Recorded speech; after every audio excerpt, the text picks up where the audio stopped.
Candy. Look at all these candy bars. Do you recognize all of them? Which ones have you tried? What would you do after failing 3 times? That's the question that our candy entrepreneur named Frank had to ask himself. See, Frank, as a young child, developed polio.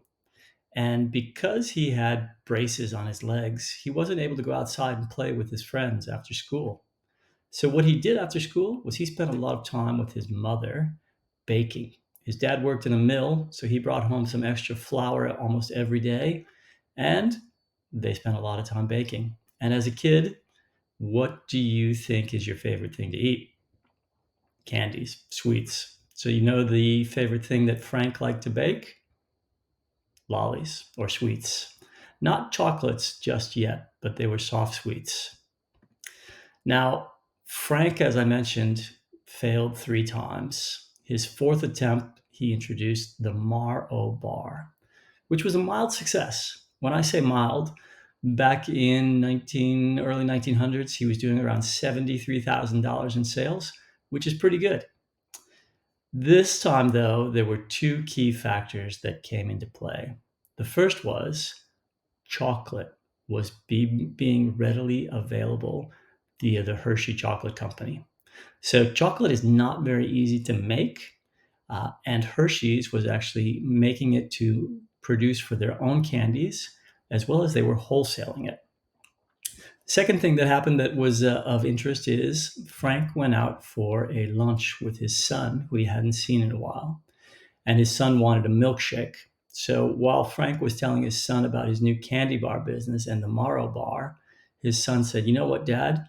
You should combine this amazing taste of a milkshake and put it into a candy bar."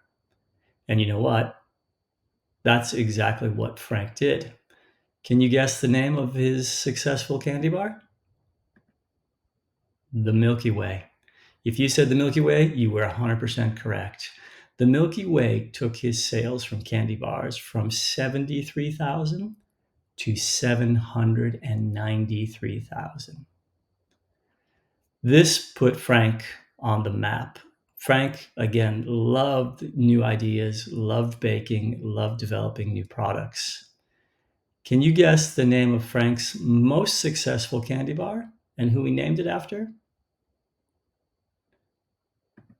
If you said Snickers and he named it after a horse, you were correct. Frank, with some of his money, ended up buying a ranch and got into horses and horse racing. And his favorite horse was Snickers, who he named the Snickers bar after. If we want to look at the entrepreneurial mindsets that really helped Frank be successful, there were two that really stand out. The first one, embracing failure, learning to work through difficult moments and view failure as an opportunity to grow and learn something new. Frank learned all the lessons from business one, business number two, and business number three to create the Mars O bar and later the Milky Way bar. The second one was persistence and grit, learning to work through failure to create solutions for the problems you are passionate about. Frank loved candy and he loved making money, and he combined both of those passions and he didn't give up. What would you do after failing 3 times?